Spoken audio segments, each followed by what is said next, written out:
ఎన్నికలకు ఎక్సైజ్ శాఖ సిద్ధమవుతోంది. ఎన్నికల సమయంలో అక్రమ మద్యాన్ని నియంత్రించేందుకు సన్నాహాలు చేస్తోంది. మద్యం డిపోలు, మద్యం తయారు చేసే కంపెనీలు, రాష్ట్ర నలుమూలలా ఉన్న చెక్పోస్టుల వద్ద సీసీ కెమెరాలు ఏర్పాటు చేసి కమాండ్ కంట్రోల్ రూమ్ ద్వారా ఎప్పటికప్పుడు తాజా పరిస్థితిని పరిశీలించనున్నారు. ప్రత్యేక పెట్రోలింగ్ టీంలు ఏర్పాటు చేసి వారికి బాడీ ఓన్ కెమెరాలను అందించనున్నారు. ఎన్నికలకు ఎక్సైజ్ శాఖ తీసుకుంటున్న చర్యలపై ఎక్సైజ్ కమిషనర్ ఎంకే మీనాతో మా ప్రతినిధి ముఖాముఖి. ఎన్నికల్లో మద్యం పాత్ర చాలా కీలకంగా మారుతూ ఉంటుంది. మద్యం రవాణా పైన నియంత్రించేందుకు ప్రత్యేకంగా కమాండ్ కంట్రోల్ని ఏర్పాటు చేయనున్నారు. ఎక్సైజ్ కమిషనర్ ఎంకే మీనా దీనిపైన దృష్టి సారించనున్నారు. దానిపైన పూర్తి వివరాలు తెలిపేందుకు మనతో ఉన్నారు. చెప్పండి సార్, ఈ కమాండ్ కంట్రోల్ను ఏ ఏ ప్రాంతాల్లో ఏర్పాటు చేస్తారు, నియంత్రణ ఏ విధంగా జరుగుతుంది? మనము మన స్టేట్ హెడ్ క్వార్టర్లో మన కమిషనర్ ఆఫీస్లో ఒక కమాండ్ కంట్రోల్ సెంటర్ ఏర్పాటు చేస్తున్నాము. ఆ కమాండ్ కంట్రోల్ సెంటర్ అంటే మనకు ఈ లిక్కర్ సంబంధించి ప్రొడక్షన్ పాయింట్స్ ఉన్నాయి, స్టోరేజ్ పాయింట్స్ ఉన్నాయి, డిస్ట్రిబ్యూషన్ పాయింట్స్ ఉన్నాయి. సో ప్రొడక్షన్ అంటే డిస్టిలరీస్లో నడుస్తుంది. ఆ డిస్టిలరీస్లో కరెక్ట్గా మళ్ళీ ప్రొడక్షన్ చేస్తున్నారా లేదా, విధుల ప్రకారం చేస్తున్నారా లేదా, దాంట్లో లీకేజ్ ఉందా లేదా, అది చూడడం కోసం అక్కడ డైరెక్ట్గా సీసీస్ కెమెరాస్ పెట్టేసి ఇక్కడ కంట్రోల్ సెంటర్ నుంచి మనం చూడొచ్చు. రెండోది, మనం ఏపీబీసీఎల్ గోడౌన్స్ ఉన్నాయి. ఆ గోడౌన్స్లో కరెక్ట్గా వాళ్ళకు డిస్ట్రిబ్యూషన్ చేస్తున్నారా లేదా అది చూడడం కోసం కూడా ఇక్కడ డైరెక్ట్గా కమాండ్ కంట్రోల్ నుంచి మనం సీసీ కెమెరాస్ ద్వారా చూడొచ్చు. మనకు సుమారుగా 31 చెక్ పోస్ట్ ఉన్నాయి. ఆ చెక్ పోస్ట్లో కూడా మూమెంట్ ఆఫ్ ట్రక్స్ని, తర్వాత వాళ్ళు చేసిన అన్ని కార్యక్రమాలని కూడా చూడడం కోసం అక్కడ కూడా మనము సీసీ కెమెరాస్ పెడుతున్నాము. తర్వాత రైడ్స్ కోసం మనం వెహికల్స్ పంపిస్తాము, టీమ్స్ పంపిస్తాము. వాళ్ళకి కూడా మనము మొబైల్ కెమెరాస్ వాళ్ళకి ఇచ్చేసి, బాడీ కెమెరాస్ ఇచ్చేసి రైడ్స్లో కరెక్ట్గా చేస్తున్నారా లేదా, ఎవరిని పట్టుకున్నారా అది డైరెక్ట్గా లైవ్గా ఇక్కడ మనము కమాండ్ కంట్రోల్ సెంటర్లో చూసుకోవచ్చు.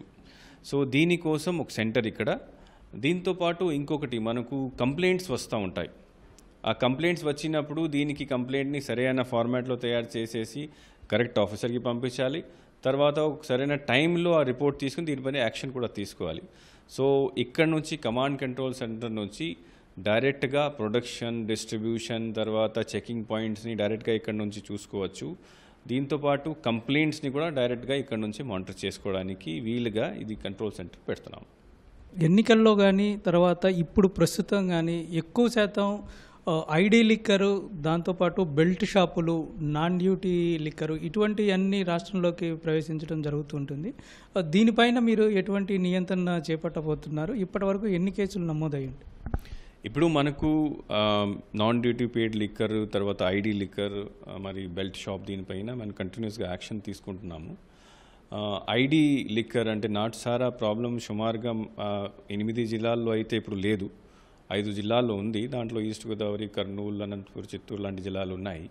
సో అక్కడ కంట్రోల్ చేయడానికి మనం ప్రతి రోజు రైడ్స్, బైండ్ ఓవర్స్, తర్వాత వాళ్ళ మీద కేసు పెట్టడం అన్నీ చేస్తూ పోతున్నాము. ఇప్పుడు ఈ సంవత్సరం 2019లో జనవరి నుంచి ఇప్పుడు దాకా సుమారుగా 1700 కేసెస్ మనం ఐడి కింద బుక్ చేయడం జరిగింది. దీంతోపాటు బెల్ట్ షాప్ మీద కూడా మనం ప్రభుత్వం మెయిన్ ఫోకస్ బెల్ట్ షాప్ మీద కూడా ఉంది. సుమారుగా 3800 కేసులు, ఎంతమందిని అరెస్ట్ కూడా చేయడం జరిగింది. తర్వాత 8000 లీటర్స్ మనం లిక్కర్ కూడా సీజ్ చేయడం జరిగింది. ఎన్డీపీఎల్ మనకు ఇంత ఎక్కువ ఇష్యూ లేదు.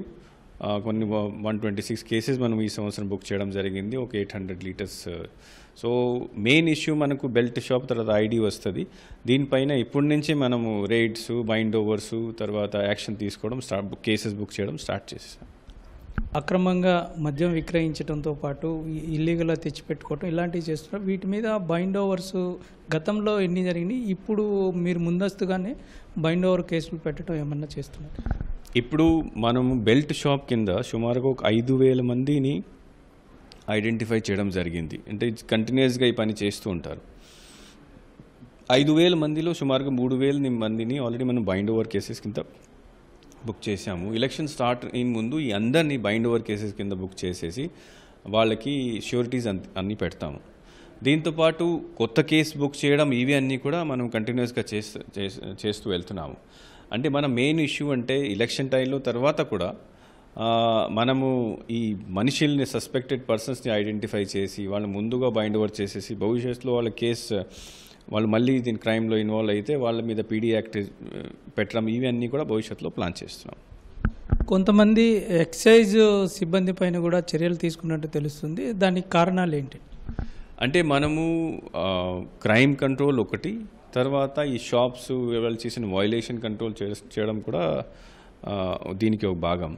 సో దీని కింద మొన్న ఒక డ్రైవ్ చేసేసి స్పెషల్ టాస్క్ ఫోర్స్ ద్వారా మనము ఎక్కడెక్కడ ఏమేమి వయలేషన్ జరుగుతున్నాయి ఒక 7-8 డిస్ట్రిక్ట్స్లో మనం రేడ్ చేయడం జరిగింది. ఆ రేడ్ చేసిన తర్వాత అక్కడ వచ్చిన వయలేషన్స్, కొన్ని చోట్ల ఎంఆర్పి వయలేషన్స్ ఉన్నాయి, కొన్ని చోట్ల టైమింగ్ వయలేషన్స్ ఉన్నాయి, కొన్ని చోట్ల బెల్ట్ షాప్ సంబంధించి లింక్స్ ఉన్నాయి. సో చేసుకొని సుమారుగా 13 సిఐస్ అండ్ ఎస్హెచ్ఓస్ మీద మనం యాక్షన్, ఇప్పుడు డిపార్ట్మెంట్ యాక్షన్ తీసుకుపోతున్నాము. ఆ 13లో 4 మళ్ళీ హెడ్ క్వార్టర్కి కూడా సరెండర్ చేసినాము. ఇటీవలే మీకు ఇంటర్ స్టేట్ కోఆర్డినేషన్ మీటింగ్ కూడా జరిగింది. దాంట్లో ఉన్నటువంటి ముఖ్య ప్రతిపాదనలు ఏమున్నాయి, ఎటువంటి చర్యలు తీసుకోబోతున్నారు? అంటే 27ని హైదరాబాద్లో తెలంగాణ, కర్ణాటక, తర్వాత Andhra Pradesh inter state coordination meeting జరిగింది ఎక్సైజ్ సంబంధించి.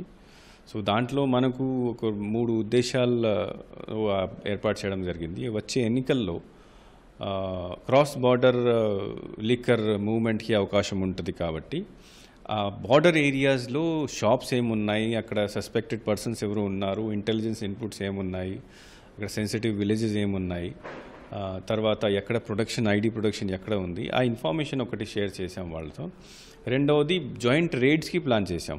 అంటే ఇటువైపు వాళ్ళ టీం మన టీం కలిసేసి, తర్వాత అటువైపు వాళ్ళ ఇంటెలిజెన్స్ ప్రకారం మన టీం వాళ్ళ టీం కలిసేసి జాయింట్ రేడ్ పెట్టి ఒక డెటరెంట్ ఎన్వైర్న్మెంట్ క్రియేట్ చేయడానికి ప్రయత్నాలు చేస్తున్నాము. తర్వాత నోడల్ ఆఫీసర్స్ అపాయింట్ చేయడం జరిగింది. ఎప్పుడైనా ఇంటెలిజెన్స్ పరంగా, లేకపోతే ఇన్ఫర్మేషన్ పరంగా, లేకపోతే క్రైమ్ పరంగా ఎక్కడైనా ఇన్ఫర్మేషన్ వస్తే దీనిపైన మనం జాయింట్గా చేయడానికి అవకాశం ఉంటుంది, కంట్రోల్ చేయడానికి.